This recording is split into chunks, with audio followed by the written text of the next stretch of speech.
I take the second derivative of this function, then I just get 2, right? And so if I plug in that critical value, f double prime of 3, well, it doesn't really matter what number I plug in. I'm going to get 2, which is greater than 0, right? We've got a positive number. So a positive second derivative means that our graph is concave up. And then if our graph is concave up, then that means we have a relative minimum at x equals 3.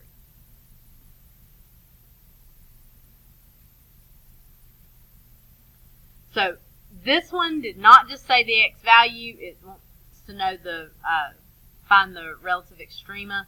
So you do need the y coordinate. To find the y coordinate, plug that back into the original. So 3 squared minus 6 times 3 plus 7. So 9 minus 18 plus 7, negative 9 plus 7, get negative 2. So we have a relative minimum at 3, negative 2, because f prime of x equals 0, or sorry, I should fix that. F prime of 3 equals 0, and f prime, or f double prime of 3 is greater than 0, or positive.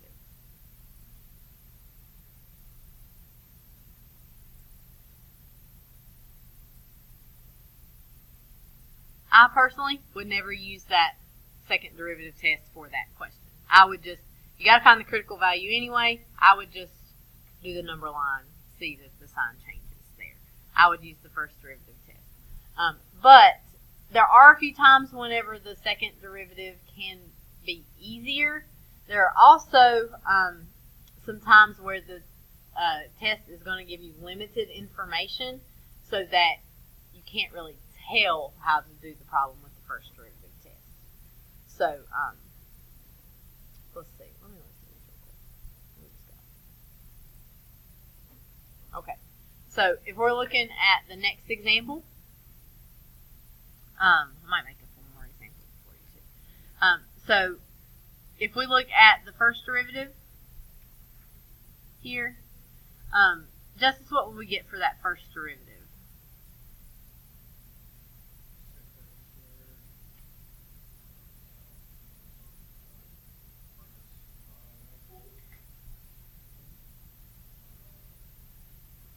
Very good. We're going to set that equal to 0 to find the critical values.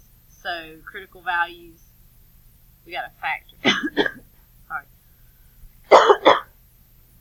We got to factor that. Factor it before I do. Let me know.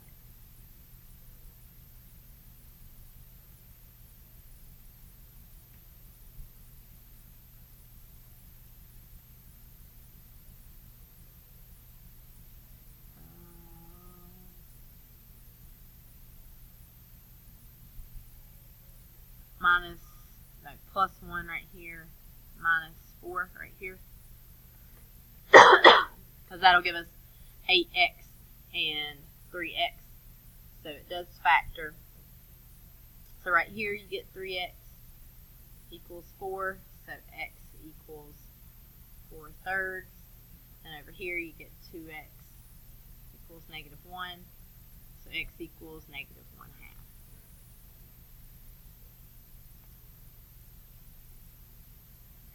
If we were using first derivative tests, we would draw our number line over here. We would put negative 1/2.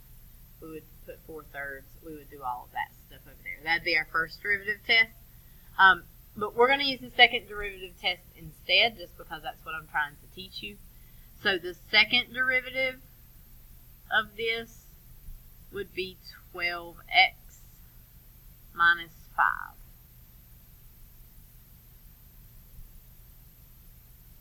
And so if I find the second derivative of 4/3, I get 12 times 4/3 minus 5. So that is, let's see, so 16 minus 5, which is 11, which is greater than 0. If the second derivative is greater than 0, what does that tell us about the original function, Wendy? If we have a positive second derivative, is concave up, and something that's concave up, is it going to have a maximum or a minimum? So we have a relative minimum. For the sake of time, let's find the relative x values of the relative extremes. So let's only do x values, just for the sake of time. So relative minimum at x equals 4/3.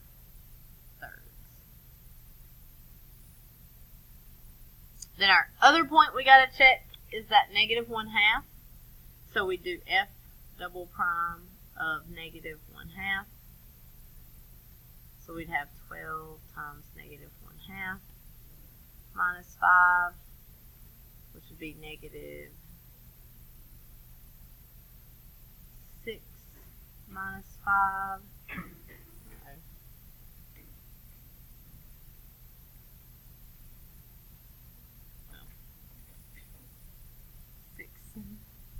Minus 5, -6 minus 5, which gives us -11, which is less than 0. So, Justice, when we have a second derivative that's negative, what does that tell us about the graph? Good. So, concave down. Something that's concave down, does it have a maximum or a minimum?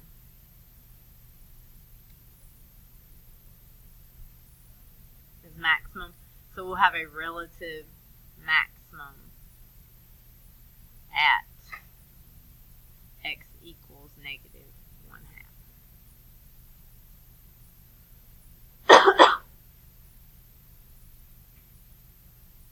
Yes.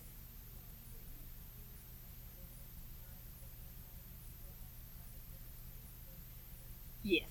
Yeah, because the critical points, so at maximum minimums, you're going to have a derivative of 0 or possibly undefined, but usually 0. So you have to find those critical values before you even know which value, because the critical values are what you're going to test in your second derivative. So that's why I don't really like the second derivative test, because you already found those critical values. You might as well just go ahead and do the first derivative test. I will show, I'm going to make up one more example to show you where that sometimes they'll give you stuff where you can't use the first derivative test. But as far as this goes, I usually just prefer doing first derivative test. However, we'll see here in a second. This one, well, let's go ahead. It doesn't take too long. So, first derivative, and this one, let's also do x values. So, first derivative, we get -15x to the 4th plus 15x squared. And so we will set that equal to 0. We could factor out 15x squared. It would leave us with x squared plus -x squared plus 1. The 15x squared, if we set that equal to 0, we're just going to get x equals 0. For the -x squared plus 1, that's going to be x squared equals 1. We'll square root both sides, so we'll get x equals plus or minus 1.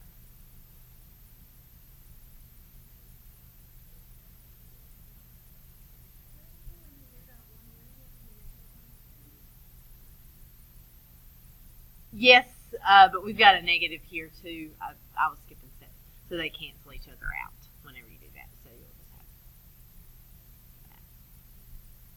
So you could do first derivative test, make a sign line, check everything, or you can do the second derivative test. This one's second derivative test might be a little easier just because it's easier to plug those numbers in.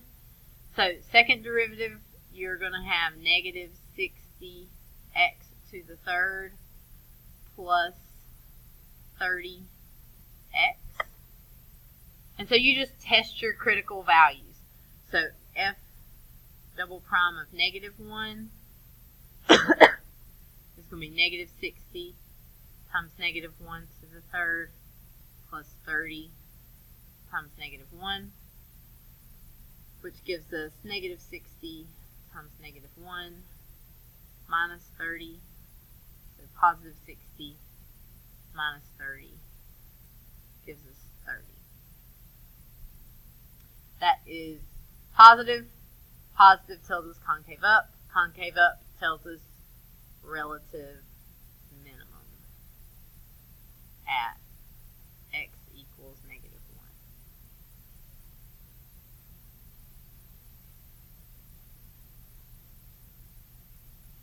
Then you'd have to do the same thing for 0 and for 1. So for f of 0, you're just going to get 0. So here's one of the main reasons that I don't like the second derivative test. Our second derivative is also 0, which means that this test fails and means we've got to go back and do the first derivative test anyway. So you can't tell what you've got here at 0. I'm going to hold off on that for just a second. I'm going to go ahead and do the second derivative at 1. So at 1, you'd have negative 60 times 1 to the third, which is 1, plus 30 times 1. So you'd get negative 30. So this would be negative, tells us concave down. Concave down is a relative maximum at x equals 1. But you have to go back up here. Even though I guess it does make the first derivative test a little bit easier because you've got negative 1, 0, and 1. So if you have a relative minimum at x equals negative 1, that means this changed from negative to positive. And then if you have a relative maximum at x equals 0, x equals 1, that means this changed from positive to negative. So without actually plugging numbers in, I can see that it was positive at both places here. So you've got neither.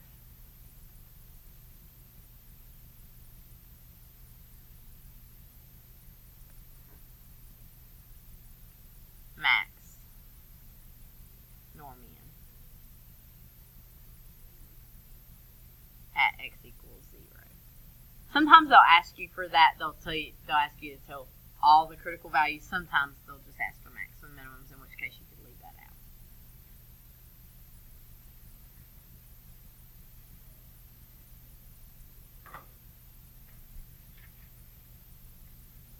Okay.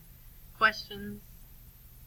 I do want to make up one more problem because I want you to see what they sometimes do on the AP test where you have to use second derivative. So they might do something like this. They might give you a chart, and in that chart they might tell you they've got f of x, f prime of x, and f double prime of x. And so they might tell you something like this. They might say 7, 0, 1, negative 5.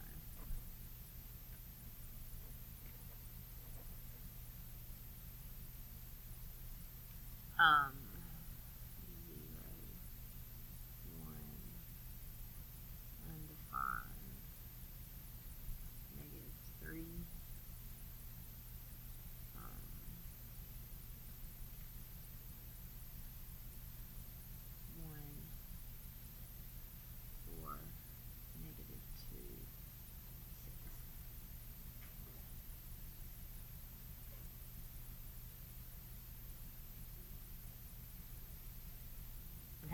So they might ask you to find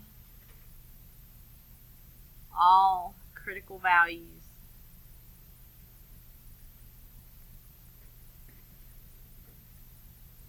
of f and tell whether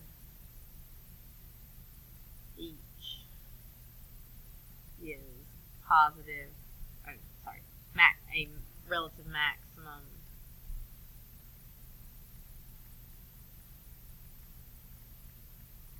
minimum or neither.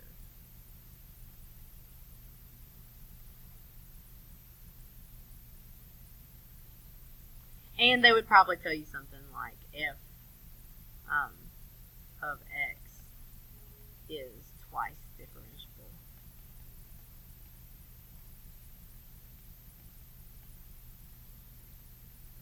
Actually, I don't guess that's really true.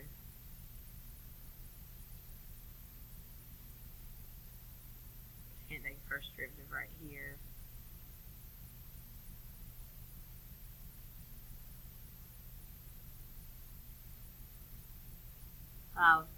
Let's just change that to a 0 to make our life easier. Since I'm making up a problem I don't want to.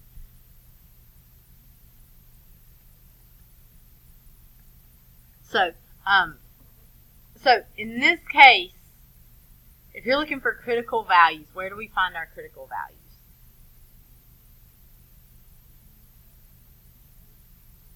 Slope equals 0, and slope is our first derivative, right?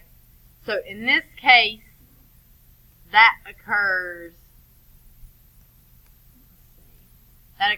right here and right here. Okay, so our critical values are critical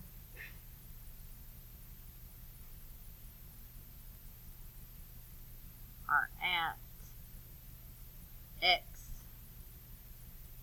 equals 7 and x equals 1. Let's make that 1 a negative 1.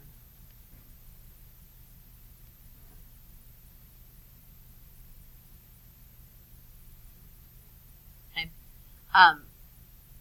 So you might want to say, well, right here we go from positive to negative, so that must be a maximum point. But that is not, we cannot justify it because we don't know what the value of this is at, like negative 0.5 or at negative 2 or negative 4 or negative 3. We're only given selected values. So like negative 2 might be a positive number. You might have a positive derivative there. You don't know every point. So we can't make assumptions this time about changing from positive to negative. Also, I did something weird here and went from positives to negatives instead of negatives to positives. So everything would be backwards. You'd actually have to think of going from negative to positive. This way, negative 3 to positive 1 as you go from left to right. But we can't do that anyway because we're not given every single value of the function, nor can we be. So in this case, you have to use the second derivative test. So you've got critical values at 7 and negative 1. So if you look at your second derivative, f double prime of 7 is 1, which is greater than 0. So therefore, greater than 0 tells us this is concave up. So the function is concave up, which means there is a relative minimum at x equals 7.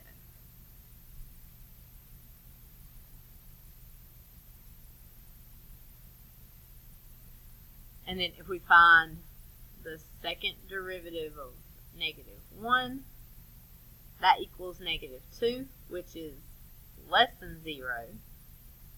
So therefore, there is a relative maximum at x equals negative 1.